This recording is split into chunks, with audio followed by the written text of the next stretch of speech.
Lift off normal. Here we have a majestic lift off of LVM-3M. Chandrayaan 3 का सबसे बड़ा test, कामयाबी की उड़ान। आज चौथी छलांग, चांद के पास चला चंद्रयान।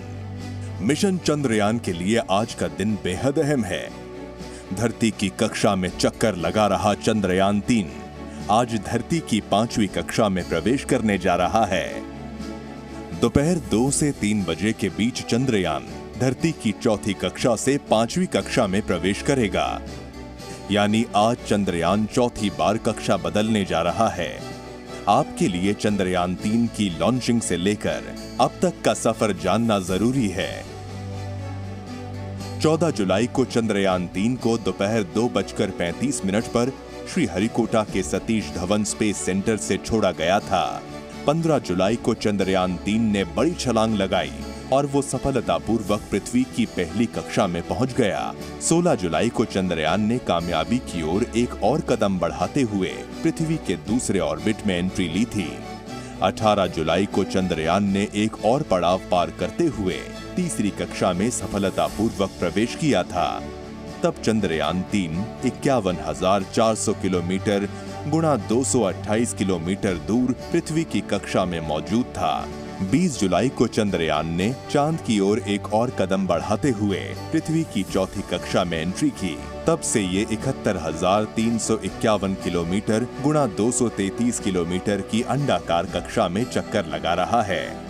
आज चंद्रयान की अगली ऑर्बिट मैन्यूवरिंग यानी अगली कक्षा में प्रवेश होगा। दोपहर 2 से 3 बजे के बीच चंद्रयान पृथ्वी की कक्षा में आखिरी मैन्यूवरिंग करेगा।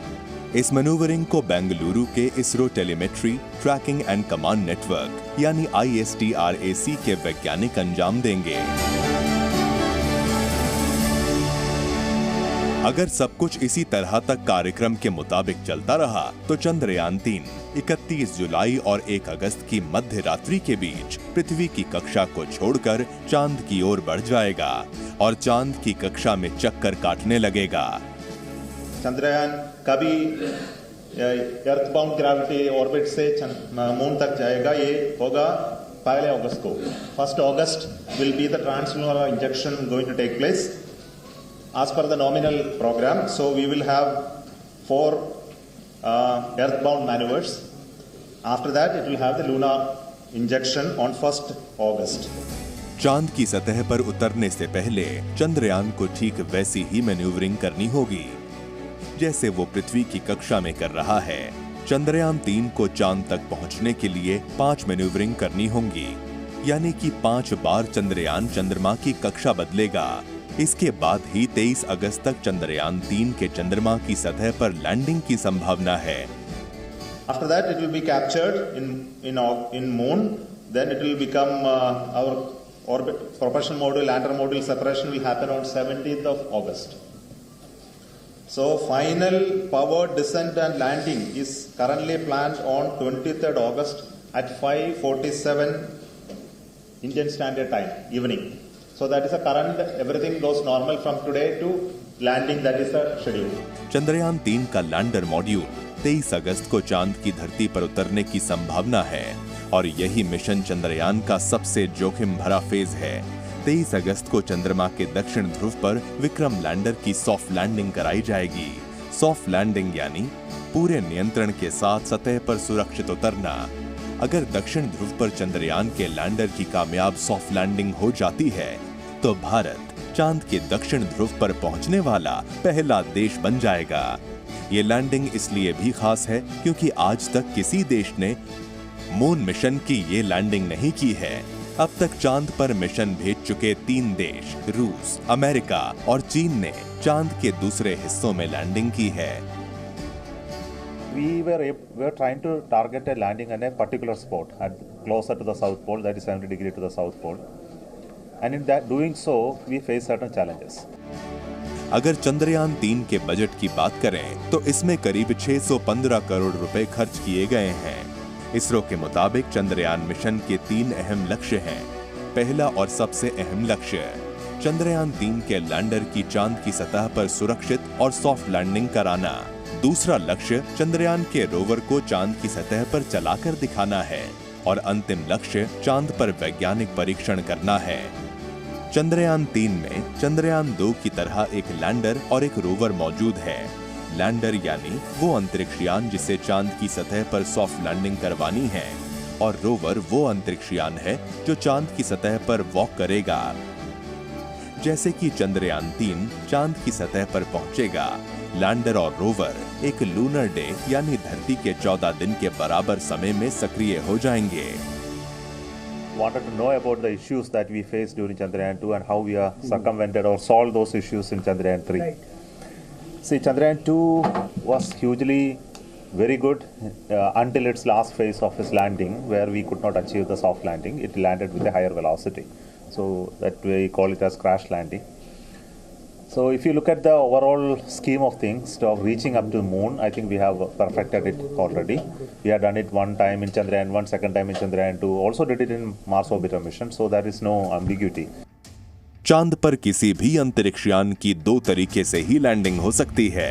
एक तरीका है सॉफ्ट लैंडिंग, जिसमें स्पेसक्राफ्ट की गति कम होती जाती है और वो धीरे धीरे चांद की सतह पर उतर जाता है। लैंडिंग का दूसरा तरीका हार्ड लैंडिंग कहा जाता है, जिसमें अंतरिक्ष यान चांद की सतह से टकराकर क्रैश हो जाता है। भारत के मिशन चंद्रयान पर सिर्फ देश ही नहीं बल्कि पूरी दुनिया की निगाहें हैं। दरअसल चंद्रयान 3 का लैंडर चांद की उस सतह पर उतरने वाला है जिसके बारे में वैज्ञानिकों के पास अब तक कोई भी जानकारी नहीं है। यानी भारत की कामयाबी दुनिया को चांद के बारे में नई जानकारियां देगा। इससे न सिर्फ चांद बल्कि दूसरे ग्रहों पर रिसर्च में मदद मिलेगी। आपके मन में ये भी सवाल उठना लाजमी है कि दूसरे देश जो कि अब तक चांद पर स्पेसक्राफ्ट भेज चुके हैं, उन्हें आखिर चांद तक पहुंचने में कितना समय लगा। तो चलिए उनके बारे में भी आपको जानकारी दे देते हैं। चांद पर सबसे पहला कदम अमेरिका के स्पेसक्राफ्ट अपोलो 11 ने 21 जुलाई को रखा था। 16 जुलाई 1969 को इसे रवाना किया गया था और 5 दिन से कम वक्त में ही ये चांद पर पहुंच गया था। नील आर्मस्ट्रांग पहले व्यक्ति थे जिन्होंने चांद पर पहला कदम रखा था। रूस का पहला अनमैन्ड मिशन लूना 1 सिर्फ 36 घंटों में ही चांद पर पहुंच गया था। 2010 में चीन के स्पेसक्राफ्ट ने सिर्फ 4 दिन में चांद की दूरी तय कर ली थी, जबकि भारत के चंद्रयान को चांद तक पहुंचने में करीब 42 दिन लगेंगे। ऐसा इसलिए क्योंकि इसरो के पास इतना शक्तिशाली रॉकेट नहीं है जो चंद्रयान 3 को सीधे चांद के रास्ते पर भेज दे। चंद्रयान 3 दूसरे रास्तों से चांद की ओर जा रहा है।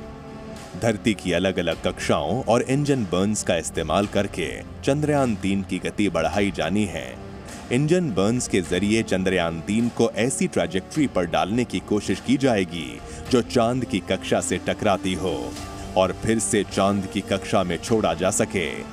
इसरो ने चंद्रयान 3 के लिए ये रास्ता इसलिए चुना है क्योंकि इससे कम ताकतवर लॉन्च व्हीकल से भी काम चलाया जाता है। यानी ये उपाय थोड़ा ज्यादा समय लेने वाला जरूर है, लेकिन सब कुछ ठीक रहा तो अगले महीने 23 अगस्त को भारत का चंद्रयान 3 इतिहास रचेगा। ब्यूरो रिपोर्ट, जी मीडिया। जी न्यूज़।